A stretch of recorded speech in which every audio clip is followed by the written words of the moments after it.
give this a go. I'm trying to do this live because unfortunately, sorry, the camera's over there, which is a little disconcerting. Unfortunately, because of the big window, my webcam only picks up glare. So I'm trying to figure out another location to record in, but for now, this is it. So welcome to episode 69 of the Wayward Skein podcast. My name is Lynn. You can find me as Toll Baby pretty much anywhere on social media, except Facebook, obviously. I use my name on Facebook. But I've been putting off recording and putting off recording and putting off recording until it's been a month and a half since my last episode, and I'm very sorry. I didn't intend for that to happen. I can't see the chat because my phone is too small, and I don't, I suppose I could watch this on my computer, but then I'd be looking over here all the time, and nobody wants that.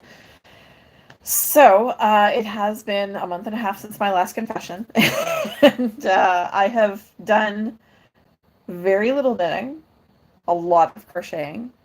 I finished one thing and started a whole bunch of other ones, and gotten a little bit obsessed with some projects.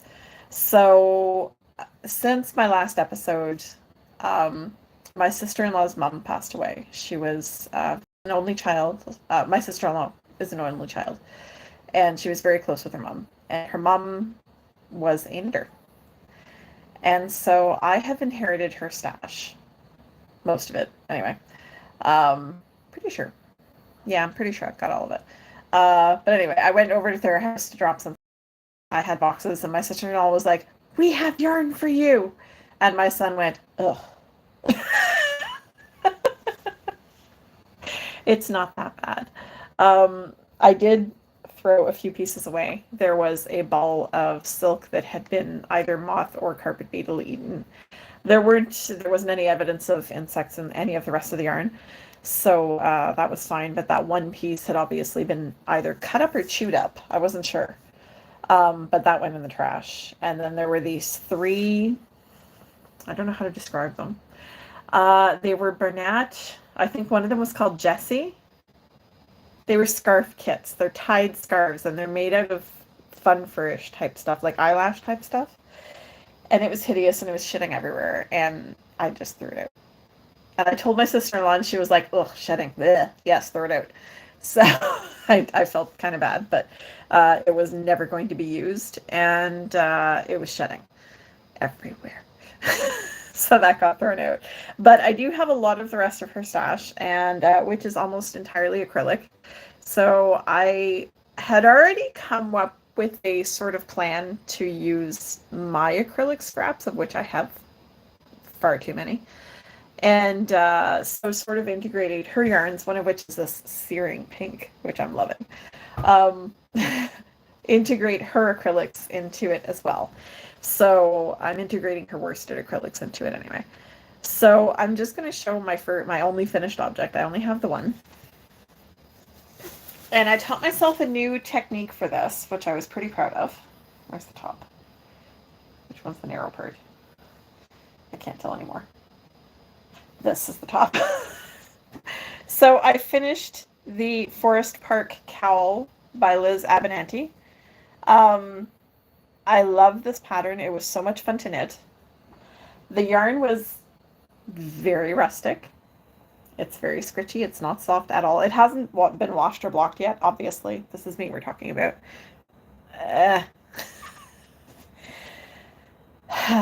So the yarn, hang on, I've got it all here. So this is the Forest Park Cowl by Liz Abinante. It is a freebie on Ravelry, and it's got some gorgeous cables in it. And this yarn is absolutely beautiful too. It's a Donegal Tweed by Tahki yarns. It's called Homespun.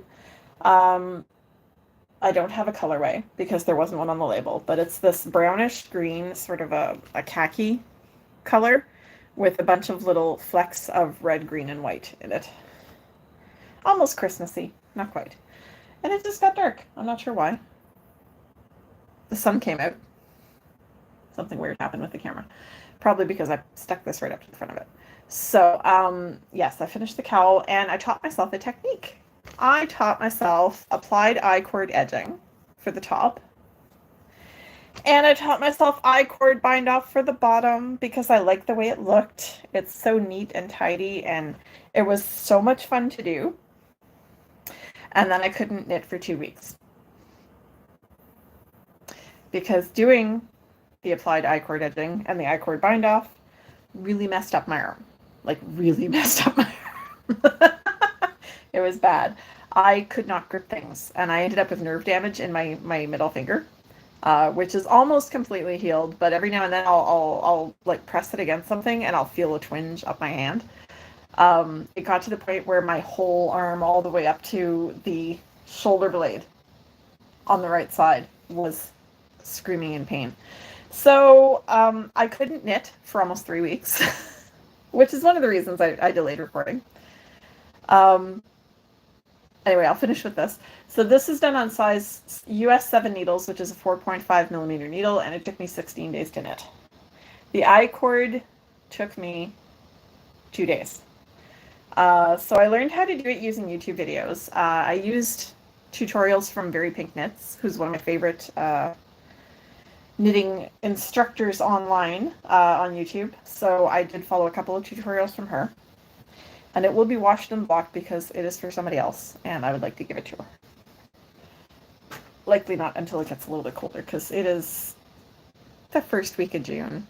Right now it's freezing. I had to close my window because I've been freezing my butt off all morning. Sitting next to an open window, of course.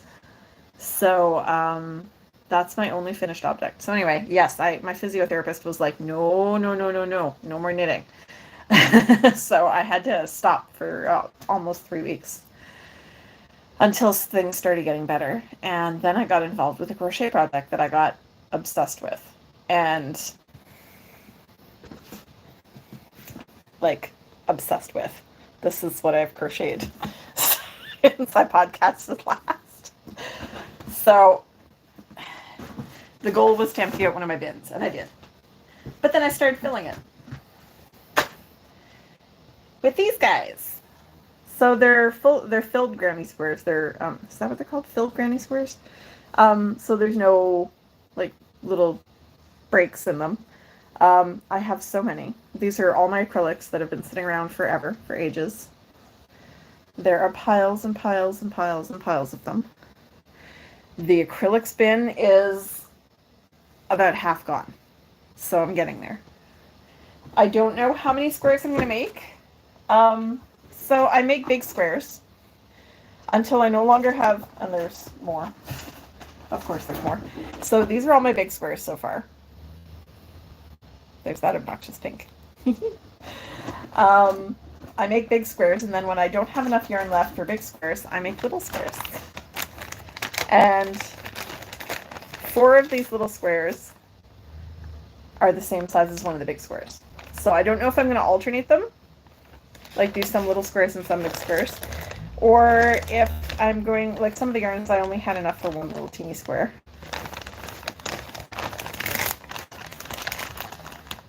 Where's the one I did this morning? I don't remember now. Anyway, which one I was working on this morning. It was a little purple one. So the little ones are in a bag to keep them separate, because otherwise this will be chaos. And the big ones are just in the big bin. And these are going to be for baby blankets and various other things. Most likely just mainly baby blankets. I lied, I have 2 finished objects. No, I don't, because I'm not finished it yet. Sorry. So those are being done, and this has become a trend. Size 7, 4.5 millimeter hook. All my projects right now are being done on size 7, and I'm getting a little tired of it. It is not my favorite size. I'm much happier using finer needles, and I don't know why all my projects are on size 7 right now. It's just the luck of the draw. That's how it happened. I'm finding this size hook is really good for this particular project, for the granny squares, because it's just the right size for that weight of yarn. The pattern I called for, I'm basing myself on the Battenberg Blanket by Sandra Paul, who is Cherry Heart Podcast. loosely based. I'm not following the blanket pattern. I'm following her join pattern. She has a join as you go element to that pattern. That is one of her patterns, that Battenberg Blanket. And so I had watched, she's one of the few crochet podcasts that I watch. I'm obsessed with her. I kind of want to be her when I grow up. So anyway, this Battenberg Blanket is a work of art. It's beautiful. I'm not being nearly as selective. She did a cream or white main yarn, and then she did like colors for all the like it's a white square, colored square, white square, colored square, and then that's alternating on the next row. So anyway, that's her Battenberg Blanket, and I would really encourage you to check it out. She's got amazing blanket patterns. She's got amazing patterns for just about everything. So, yes, the other work in progress. I did finish the squares for the mitered square, and this is upside down. Not that it really matters, but so this is I'm very confused now. I don't know which side is up. So this is the mitered square blanket that I was doing out of worsted, acrylics, and wools. Sorry, I'm just trying to show you the whole thing. It's 9 squares by 9 squares. So it took a while. And I tried an edging and I didn't like it, so I ripped it out. It would have been done by now, but I don't have the correct yarn for the edging. So I'm actually going to have to buy yarn for this scrappy project. And I haven't been to Walmart yet, so I don't have the yarn to finish it. But it's done. I didn't really use a pattern. I don't really use a pattern for mitered squares anymore. I just kind of go. Because I've knit so many of them now that it's just kind of habit. I will say, though, I've been using my these needles, which are marbles. They're Knitter's Pride marbles. I think so. These are absolutely fabulous for plastic needles. I love them. I mean, first of all, they're so pretty, but they're also very pointy for plastic needles. So I was been very much enjoying working with those. They just go in my little cup next to my desk. The other thing I started, because some of my scraps were pretty big. They were full skeins. Among them, these. So these 2 skeins right now, this is, where's that project? Okay, let's start with the pattern first. So this is what I'm making. It is a linen stitch scarf. The details of the linen stitch. I love linen stitch. It's so pretty.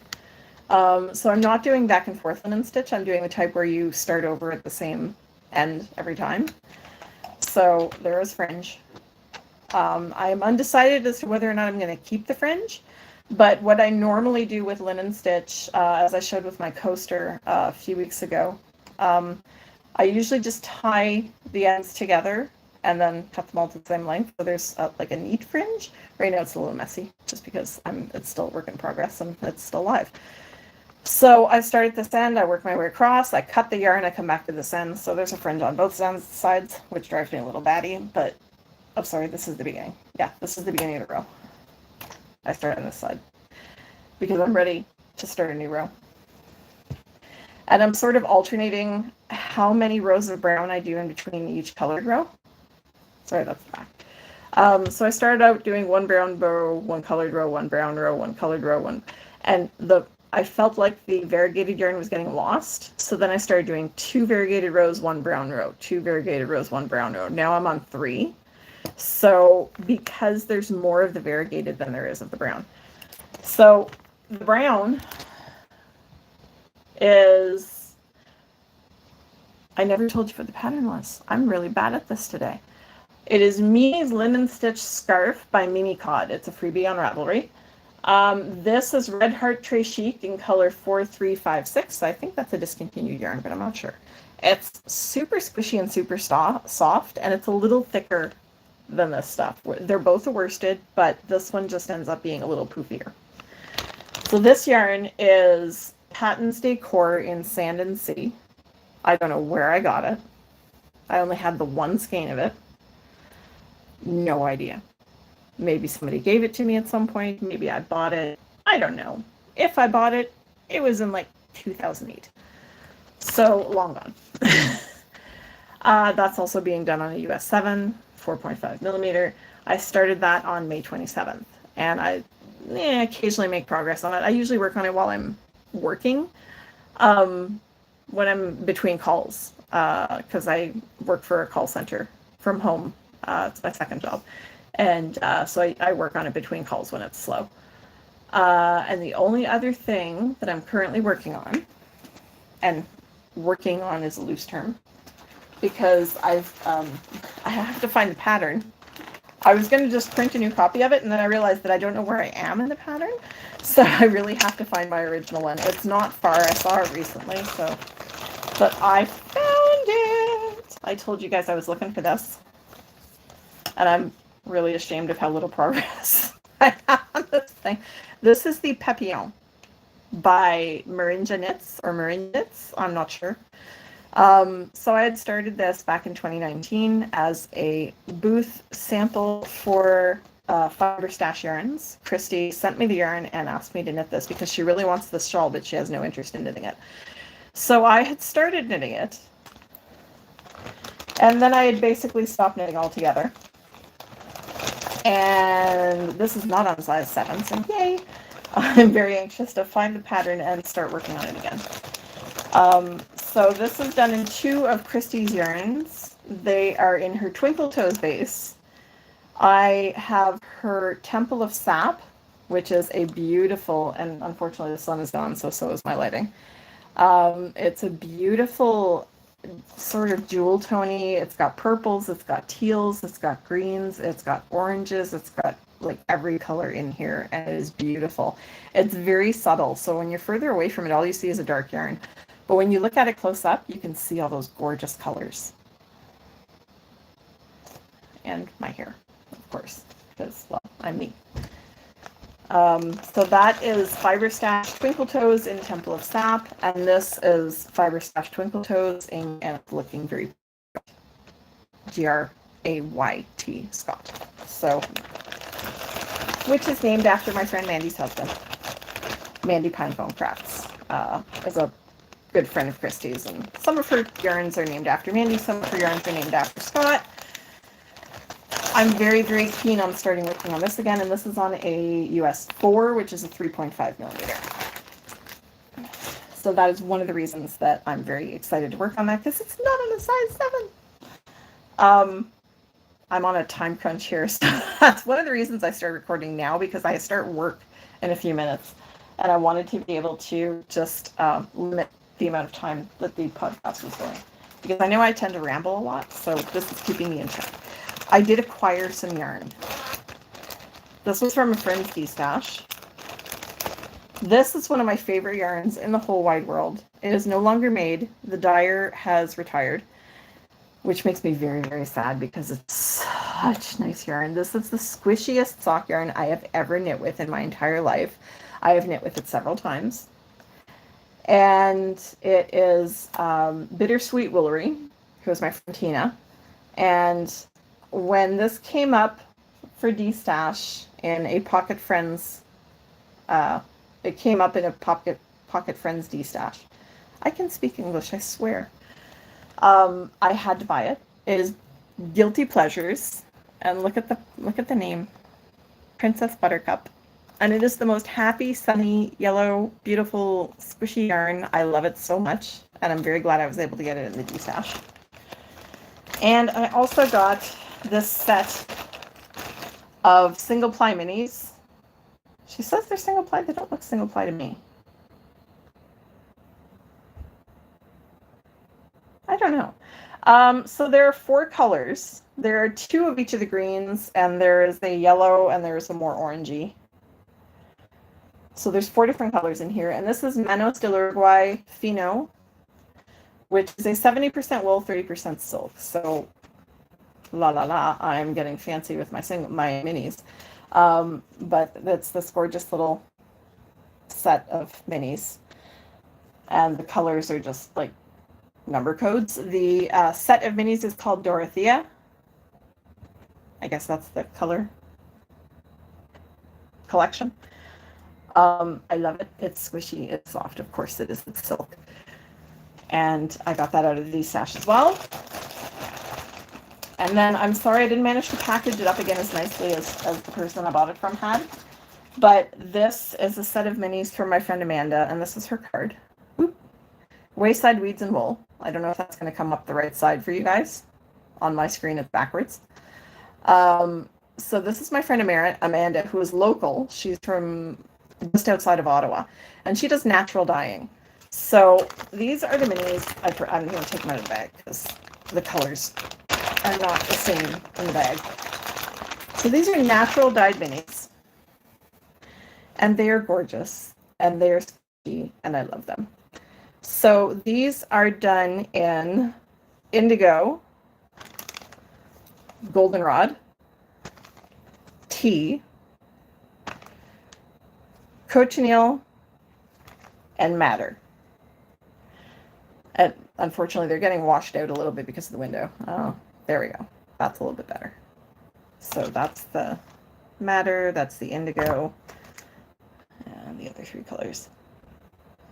The tea is actually this gorgeous tan that I've never really, it's just a beautiful color. I love them all. And so I ordered those on the 31st. They were in my mailbox on the 2nd, and she did not deliver them personally. So I was really impressed with that. So these are 90-yard minis each. I think they're about 20 grams. And yes, because they total 100 grams. And so you can order them from Wayside Weeds and Wool on Etsy, which is where I got them from. They were reasonably priced. The shipping wasn't too bad. And I got them in 3 days. So I was pretty impressed with that. So that is all I've been doing. I've been crocheting up a storm. Occasionally I'll pick up the linen stitch scarf. I have to figure out where I put the pattern down for the papillon shawl, because I really, really want to get to start working on that again. And I actually have another shawl pattern that I've been looking at for my next project. It was a freebie on Ravelry. It was a new designer. Sorry, I'm just trying to find it now. Oh, I know where I put it. So I mentioned it in the chat. It is the Star Flakes pattern by Susan Hochstein. I'm not sure how to pronounce it. So it is her first published pattern. It is a slip stitch pattern. It is absolutely beautiful. And I am going to work on it when I finish the papillon. I'm not going to touch it until I finish the papillon. That's going to be my reward for finishing it, is to get to work on this thing. There's no lace. There's a little bit of cables, but mostly it's slip stitch between two different colored yarns. So that's what I'm looking forward to knitting next. There will be show notes eventually on the Ravelry group and on the blog. Unfortunately, there's not going to be any production, any editing done with this. It's just going, well, obviously it's live. And I guess that's about it for me. I will join you all again, hopefully next week, and not wait a month and a half before I do this again. But anyway, I hope everybody has a great week. Happy Pride Month. Just stay sane, be nice to each other. Bye.